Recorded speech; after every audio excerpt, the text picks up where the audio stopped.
Good morning, America. It's such a beautiful day at the compound here today. I just had to share this with you all. Very inspirational to see all the hard work paying off and coming together. We were here yesterday working on the track. Put a ridiculous amount of work in. We had 8 dump truck loads of dirt, and it had been neglected for a while since we leveled it 4 years ago. And it was a lot of work getting all the rocks out and everything. Over here, this is where we put a ridiculous amount of work in. There was probably 15 dead trees over here from all the excavation we did 15 years ago. They died over the course of the years. You can see the little brown spots. And the pond, as you know, we drained the pond, and it's starting to refill. Then we re-excavated the sides. It's looking beautiful. The new sand beach was put in. The lifeguard towers were restored. And then over by the solar panel, you can see the new lawns coming in nice over there. The driveway, we did the weed killer on the driveway because it grows in between the cracks, and yesterday weed whacked the whole driveway. Put a ridiculous amount of time and effort in here this year that normally we would have spent at the museum the last 8 years or at the bike shop. Christy hooked up the porch with a real nice couch, and her flower garden's looking really good too.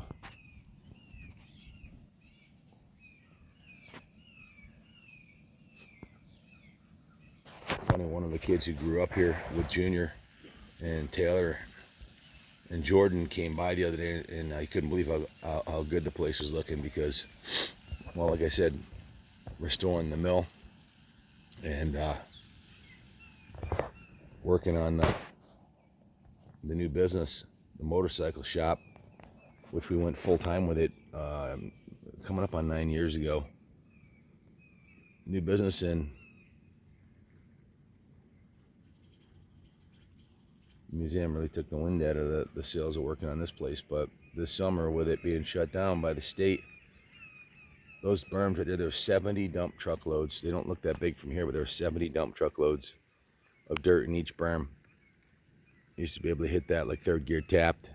This was a supercross track at one point, but due to us stopping racing because of all the injuries, one of our good friends, unfortunately died racing motocross. We and then Junior got hurt, and then I broke my back in 17.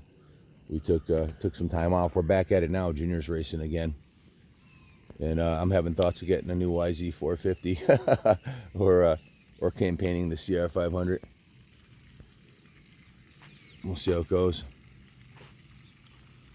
Did a lot of work on the trees here this year too. One of Christy's friends is an arborist, and all the tops of these trees, these are all trimmed, and down the whole windrow, all these trees on the windrow, we've worked on all those. I paused it for a second and asked Christy if I left it out, and she said I didn't mention the new fountain. We put a new fountain in here, which is the old fountain was really shot. It only had like one stream of water, crooked, going up, so it was like it looked like it was peeing. Yeah, it was kind of lame, but the new one looks really good. I just thought I'd share this with you. It's really kind of inspiring. We got a huge day today. We're super busy. We got a new tech we started, and all kinds of projects going on, and it's gonna be a long day today. But this moment of reflection, and looking at the fruits of all the hard labors is kind of inspiring. If you follow our videos, you know this is the field we do the 500 shootout in. It's about 1,300 feet from the far end to this corner. So we do a drag race on the 500. You can go 5th gear tapped across here on a CR 500, which is kind of cool. There's not too many places on the planet you can do that legally anymore. And that's why we bought this place specifically, so we could ride on our own property, because everything was getting closed down all the sand pits, most of the practice tracks, everything's gone. Heck, they're even outlawing riding dirt bikes, which Kaplan American will have none of that. I rally hundreds of riders to show up at all those events, and when they talk about that craziness, but it actually succeeded in outlawing riding dirt bikes on private property in East Hartford and in East Haven, Connecticut. So they tried that in Tolland not too long ago, maybe 10 years ago, and that went over like a lead balloon on our watch. We had the largest meeting they had ever had at Town Hall. We rallied literally 1,000+ people to show up. They had to bring it to the high school gymnasium, and it was a shit show. Protesters were everywhere, even little old ladies who ride their ATVs on their property, and truck drivers that use their ATVs to plow their driveways and for gardening or whatever. It was just really ironic, the people that showed up, that not just motorcyclists, ATV riders, hundreds. And people want to be free. We have it's the greatest country in the world, in my opinion, the USA. You have the freedom to create whatever you want to create. This was all a vision of mine. It was a dream. And if you have dreams and goals, set your goals high. If you have an inspiration, go for it. It's not going to be easy. You might doubt yourself, but with blood, sweat, and tears, and a lot of hard work, you can accomplish anything in the United States of America. So basketball is a big part of my life. Work hard, give 100% at all times, and people will remember you for it. My basketball coach, Mr. Batstuner, was on his deathbed. Kidneys were shot, and he came out of the hospital about 3 weeks ago. I hadn't talked to him in 20 years, and he told his daughter, I want to call Kaplan. Put Kaplan on the phone. I couldn't believe it. It really touched me. He called me up, and we had an awesome conversation about some of the games. And I wasn't the most talented player, but I gave 110% every time my sneakers touched the floor. And if you can do that in anything in life, you can succeed. I promise you that. There is a God. That I have proof. I'm positive there's a God. And if you have faith and you set goals, set big goals. With goals, we create the future in advance. You can accomplish almost anything, but you have to believe it. And you got to work hard. You got to get up with the sunrise. You got to work. This property didn't just come to be. This was years of hard work. The stone walls. There's a mile of stone walls. The one at the front's 900 foot. And the one on this side right here, up to here, is 1,800. And there's stone walls going all the way down the back. So close to 5,000 foot of stone wall just on the front, 25 acres. Every rock we picked up, we put it to use. Use your assets properly, you can create amazing things. Don't squander your money on cigarettes and booze and wasteful things. Take care of your assets. Work hard. Give people more than they bargained for. You can accomplish anything in the United States. Pretty much in any country. I know there's lots of great countries out there, but I'm proud to be an American. And it's going to be a great year. And I've got happy cats. Yes, very happy. Oh, baby. This is Samson. She's the coolest cat ever. She thinks she's a dog. I call her my cat dog. And that's Chloe. Little fluffer.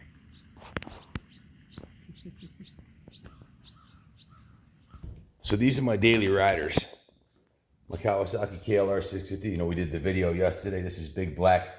This is a 2004 that I redid. Bought it from my friend Harry Hall for pennies on the dollar. He gave me a super deal on it. Went through it. Progressive shock in the rear, progressive suspension in the front, Michelin Anna keys, gold chain, Renthal bars, custom painted plastics. Came out really nice. Love it. And this is my latest love affair, my 250 XR with the high compression piston and a cam, twin air filter, and this thing's an absolute hoot. I've set a record in wheelies around the house. And then my Harley Davidson CVO 110 Dyna with the inverted Showa forks and Olin shocks. So I can ride pretty much anything I want to ride, not to be a dick or anything, but I mean, let's face it, I own a motorcycle shop and the motorcycle museum, and at 55, I've earned the right to ride whatever motorcycle I choose to ride. And I ride the bikes that I ride because, well, they suit me. I love the 650. It's a lot of fun. I love the 250 and I love the Harley, and none of them are the fastest, lightest, or best, but they're just right for me. One of the things I really like about those three bikes is, well, the XR250, I bought it with a bent intake valve and for peanuts and fixed it myself, and it's awesome. I love it. You don't have to spend a fortune on a car or a truck or a motorcycle to have something you love. I bought this truck with 111,000 miles on it. It's an F350 4x4. I actually bartered for it, traded one of my bulldozers, old bulldozer, and cash for it. And I put 30,000 miles on it last year. So my Harley, my CVO Dyna, somebody paid $27,000 for it new. And I've got less than half that into it because I bought it with 3,000 miles on it. And I love it. One of the keys to success is not getting into the trap of having to have the best of everything. That Yamaha Rhino, I got that super deal on that. It wasn't running, fixed it up. This little car right here, bought that car for $300 with a bad water pump and some other stuff. I drove it for a while. I gave it to Amber. A bunch of people have driven the car. Everything you see around here on this video, I created through hard work. This was a vacant field. That was a wetland over there. You can create amazing things. These are just stones that I found on the property, built the stone wall. That trailer there I got from Uncle Dale. It's probably a $50,000+ Featherlight, all aluminum toy hauler that he made a deal I couldn't refuse. So you got to be frugal with your money, invest in things that maintain their value, and work your ass off, and you can have anything you want in this world. I always kid around and say there's no traffic on the extra mile. There's not. Every time I was working on this property, nights and weekends and holidays, you know, my friends are out probably boating at the motocross races, whatever. I busted my ass for well, one time I took 6 months off of work and did nothing but work on this property. 6 months. And another time I took 3 months off and worked on the property. And this is the fruits of hard labor. Honesty, being an honest, hard-working American, and paying my taxes, paying my dues, hustling and giving all my clients at my business more than they bargained for every time, and accepting nothing but perfection on everything I touch. I just give it 100. I give it 110% everything I do. And if you do that, no matter what where you are in life today, you keep hustling, you keep working hard, you set your goals high, you have dreams, you have faith in God, in your country, that everything's going to work out, you can get anywhere you want to go. Here's one of the clues of success right here. What is it? It looks like just a little bag, right? A lunchbox. Well, in there are pre-cooked meals, 4 every day. I eat at 9, 12, 3, and 6, and it's all gluten-free. Some of it's organic. Healthy foods. Healthy food choices are so key to getting where you want to go. And I see so many guys my age that are horrible, guys half my age that are, you know, super overweight. Well, I'm here to tell you, I was once too. I was 254 pounds. I weighed myself this morning. I'm 209 pounds. How did I do it? That's how I did it. A lot of hard work too. I'm always hustling, but I don't care how much you hustle, how far you run, how much you work out. If you don't eat right, that's 80. People ask, what's your training regimen? 80% of it is diet, 80%, and getting proper rest. I also don't drink alcohol or do drugs, and I quit smoking cigars. That's a whole nother story. A few months ago, a friend of mine came over who had bladder cancer and told me a story how he almost died from smoking, and I put my cigar down. It's the last time I smoked a cigar, so I don't want to die. So, but back to the diet, that's 80% of it. We eat a lot of baked chicken and lots of yams. Every morning I have yogurt, potatoes. Just eat good, healthy food. And you actually save money because you're not going out to eat every day. My one crutch is coffee. I probably drink, I start my day with a cup of coffee, and then I usually have another one mid-morning. So, and a couple of Diet Cokes. So I probably have 4 caffeinated beverages a day on average. So, but as far as I know, coffee is not bad for you. So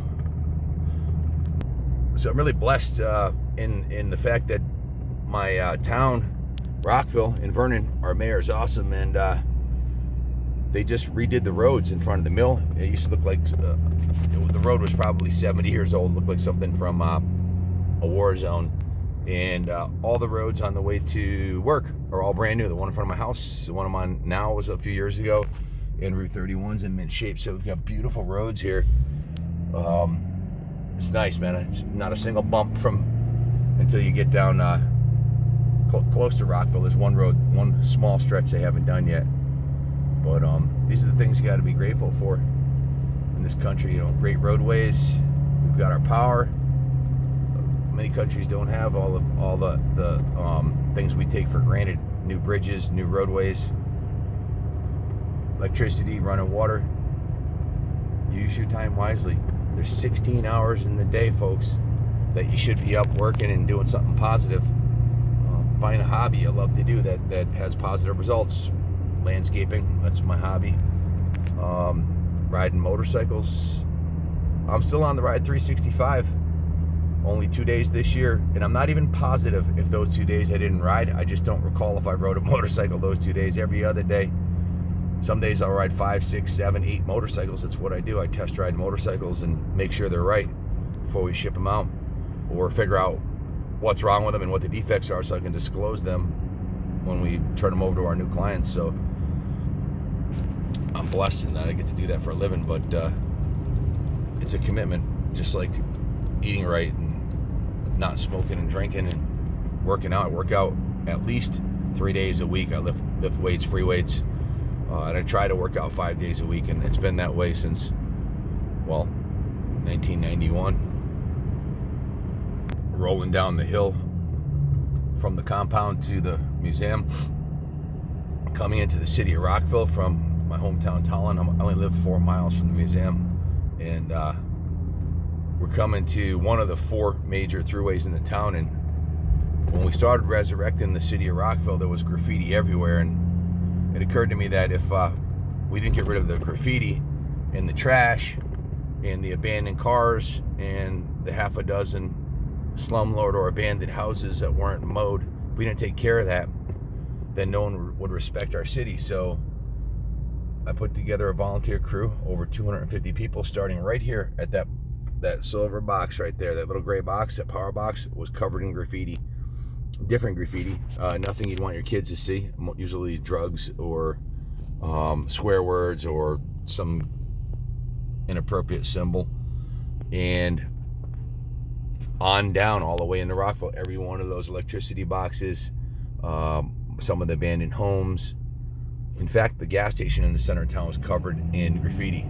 It's a whole nother story. But I went there we had 54 people showed up, and then one day we completely restored the exterior of the gas station. I paid for all the paint, probably $500 worth of paint and supplies, and used my Bobcat, my trucks, my trailers. We demoed a small building. Why did I do that? Well, you have to show pride in your city and respect it, or no one else will. the owner, Indian guy who owned it, when we showed up, he's like, no, don't bother doing it. They'll just ruin it. And I said, no, they won't. Not on our watch. Not. I've got over 250 volunteers, and the mayor and everybody's pulling together. Police department, everybody's working to make it a better city. And the residents, I said, we'll police it ourselves. And he goes, don't bother. They'll just ruin it again. I said, no, they won't. Well, I'll drive you past that gas station. I'll show you. 5 years later, there's not a bit of graffiti on it. These are abandoned mills right here on the left. This one was covered in graffiti, and it's right at the gateway. It's a beautiful building. The mayor has managed to have the state and the EPA contribute to cleaning up the environmental mess on this. But there's graffiti everywhere on that. This Rockville sign right here, there was actually graffiti down here. Graffiti on this wall down here. You can see there's no graffiti. There's no trash. There's very little trash. There's graffiti. See those blocks right there, the light colored ones? We painted those. There's graffiti all over them. This is a homeless shelter, the Tri-Town homeless shelter right there. So coming into the city, right across from the mayor's office, I was up in his office. I looked out across the street, and the whole alleyway was covered in graffiti. The trash cans down here were overflowing. No one was maintained. There was a trash can on a pole over here that no one took responsibility for that would overflow, and people just throw their garbage on the ground. So we actually had the trash can removed so that now they use a town one across the street. But this is the mayor's office right here.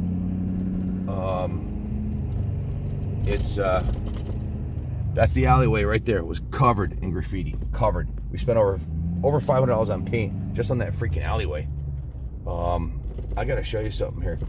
This is a church. I kind of had a spiritual experience in there. It's a whole nother story, but I definitely know there's a God.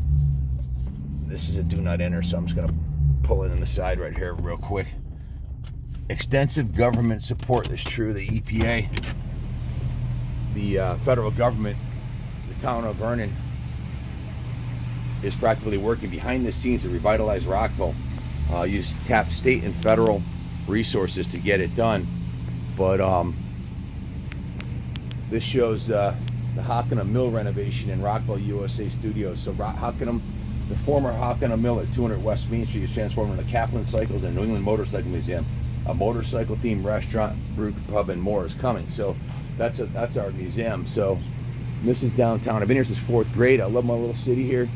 That's our veteran. We don't charge veterans for the museum or active military or kids under 18. That's our veteran memorial.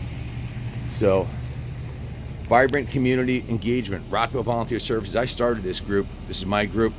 Cleaning up our environment, trash, graffiti, abandoned cars, abandoned homes. That was our mission, to get the 4 major throughways graffiti and trash free in Rockville, and we accomplished it. It took us a couple years, but we got it done. Rockville enjoys vibrant community engagement from individual citizens and families to churches and nonprofit organizations. Community spirit is high and growing as more people are seeing all the encouraging, tangible progress being made. I get a little choked up just thinking about this, because I can't tell you how much it did for me and for the people that got involved giving back to our city. And the pride that my kids take in our city now. Jordan was just a baby when we started this project, and Junior was 12 years old when I took on this project. And it's been a mission in life. I have no regrets. Absolutely a labor of love. There's been no financial restitution doing the volunteer work. Obviously, that's why they call it volunteer work. You do it because it's the right thing to do. That tower up there, that's where we drive the bikes up there, and you can see about 70 miles up there. I've been here since 4th grade. I was born in Clifton, New Jersey, and moved here and have been raised here since 4th grade. My mom was a nurse here in Rockville, and here's a Rockville hospital right here. The guy who owned our mill, this was his mansion, and when he passed away, the family left it to the town and they turned it into the hospital. Turned the mansion into a hospital and expanded it.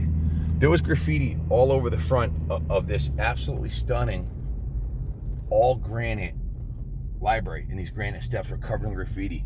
The little things, picking up the cigarette butts. I picked up thousands of cigarette butts. This is the gas station that we restored down here. There's a bus stop over here, and I'm not sure why. There's a head shop across the street. Maybe that's why, but there were drug dealers that used to come into town here a lot. The police have really cracked down on that. There's no drug dealing going on the streets anymore. No graffiti on the gas station. And back to the guy who we restored the gas station for, is an Indian guy, 75, 80 years old, that owns it. Totally out of shape, kind of a, I don't think he can tie his shoes, let alone repaint the facility and take care of the building. And he didn't have the money. And he goes, I don't have the money to do it. I said, it's free. And he goes, what do you mean it's free? I go, well, I run Rockville Community Services. I'm Ken Kaplan. I've got the approval of the mayor to do work on private property here. And we're going to do this for free. And he couldn't believe his eyes. But in one day, 54 volunteers and myself, we cleaned it up. This is Maple Street School. It's where the kids go to school. The wall in front of the school was covered with graffiti, 420 and marijuana signs. And that was the first place I went. I went there. That's where we started the graffiti removal years ago right there. I was like, oh my God, our kids walking to school are seeing drug paraphernalia, like marijuana signs. And not that I have anything against marijuana, but it's kind of a gateway drug. And kids, I don't smoke marijuana, and I have friends that do. I'm not against it. It's legal in some states. It's illegal in Connecticut. But having it in our children's entry to the school, I was like, hello, this is not cool. We got to fix this. So that was the very first thing we fixed. The very first thing. And amazingly, a lot of kids got involved in our volunteer group. And maybe that's because I bought free pizza every Wednesday night. Or maybe it's because they enjoyed the community spirit of going out, walking through. We went to the worst sections of Rockville, and there's some sections you wouldn't have, like, it's totally different now than it was many moons ago, but there were some sections you wouldn't have felt comfortable in. It was just really run down and kind of seedy and just a dangerous place to be, like many other places in the world. And when you go there and you work with the citizens and you help them clean up their neighborhood, you find out they're the same as you. We had some of our best volunteers were single moms that are on state aid, stay-at-home moms, single moms taking care of their kids, that became our best advocates cleaning up the city, who showed up every week, who did a lot of the volunteer work. Retired folks, people from town council, 2 police officers came with us in plain clothes. Sergeant Todd Thiel and Sergeant Kerry Reynolds, proud to say they're good friends of mine. I have their cell phone numbers, and they showed up every week and helped us.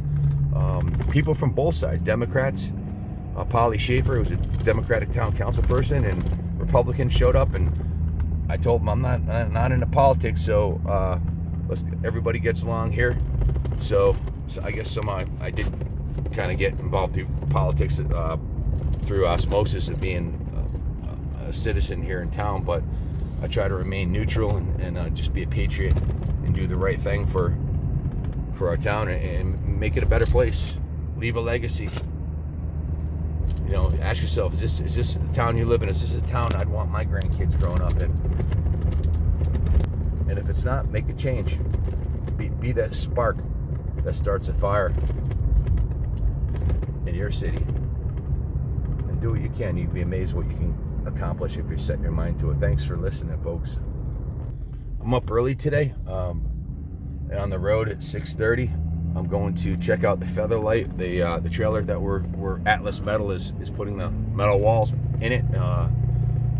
Another project that I bought a 44-foot Featherlight trailer that they cost $50,000.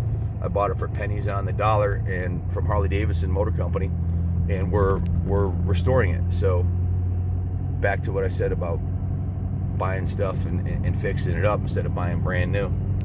Save your money, invest it in things like real estate and land,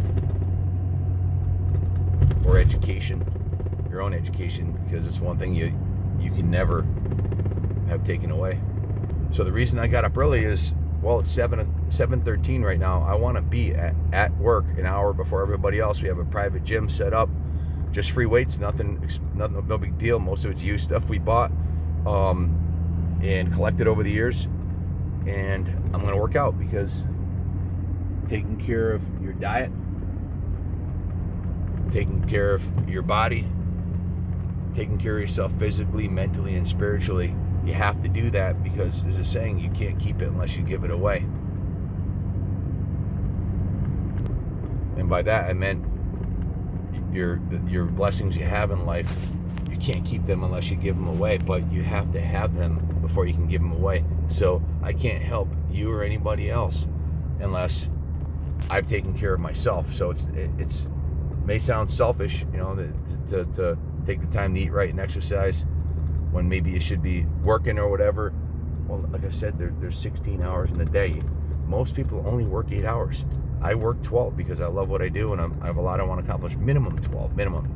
Many times I've worked 16, 18, 20, 24 hours. Literally work straight through because I'm so obsessed in accomplishing great things.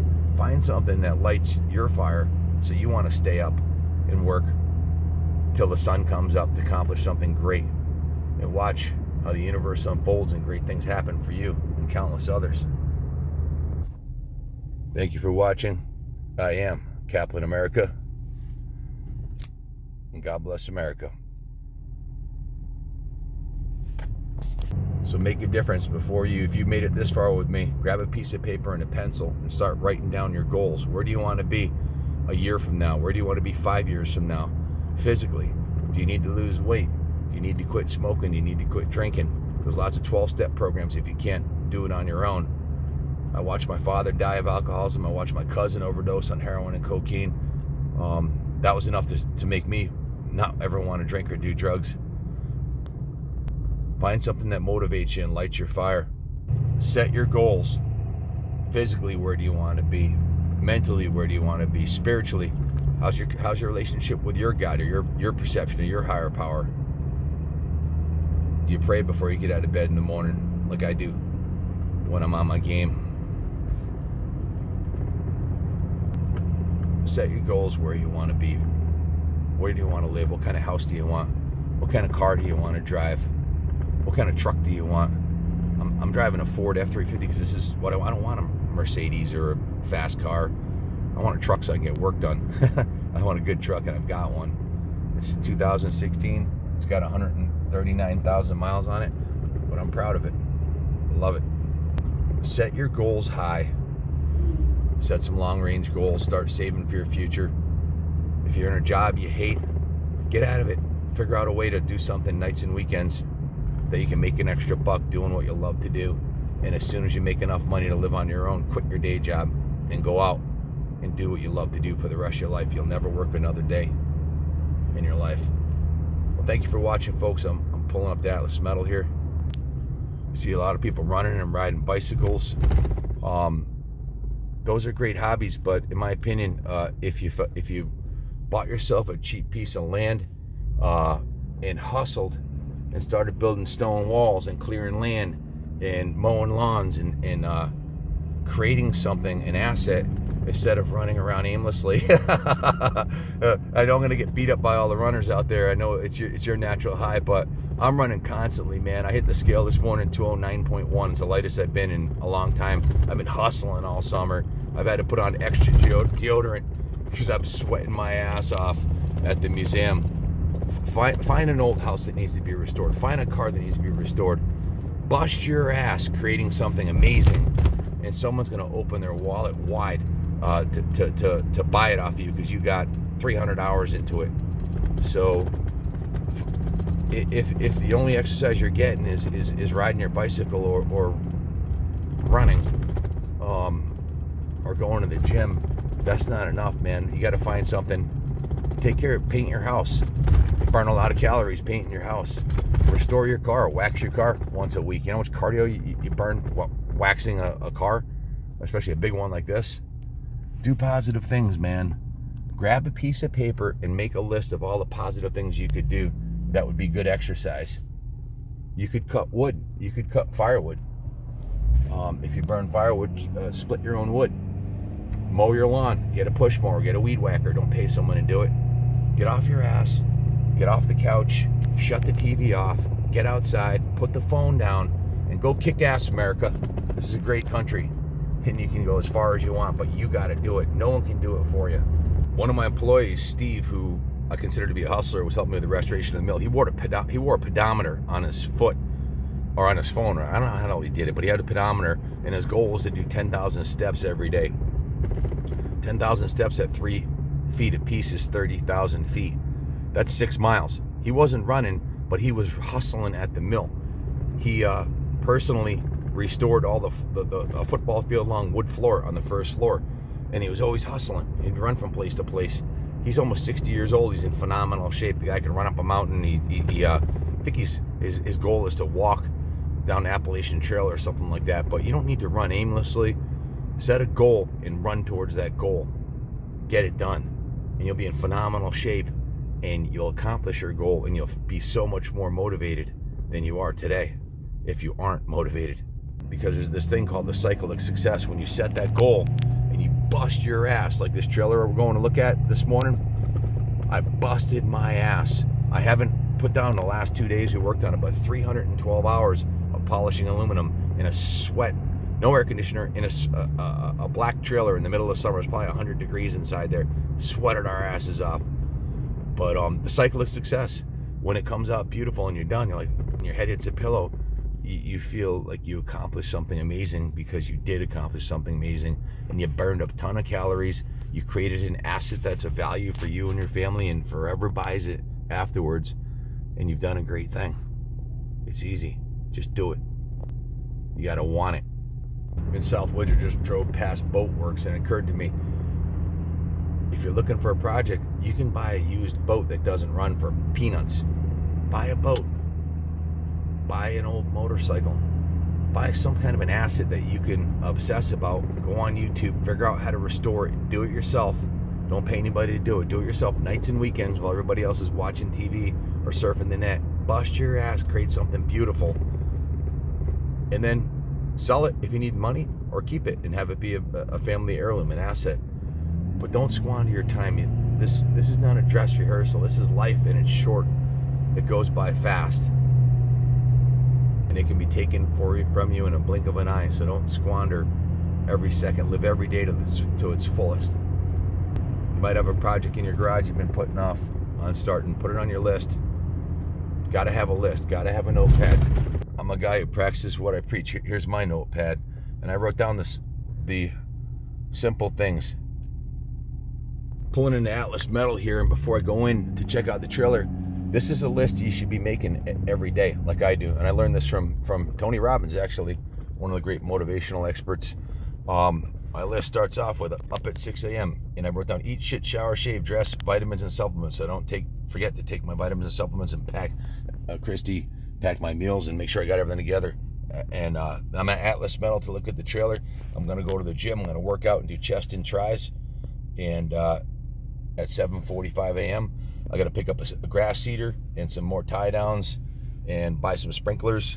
I'm going to film 2 motorcycles for the channel for sale. And I'm going to wash the 36-foot trailer. I got to put a plug in one of the tires. And then I'm going to go home and work at the compound. I'm going to rake the beach, water the lawn, move the light tower to the garage, clean and reorganize the garage. I have 2 fire pits I got to start. I got to move my Harley Davidson trailer. I'm going to put weed killer on the driveway, empty and organize my truck, weed whack the driveway.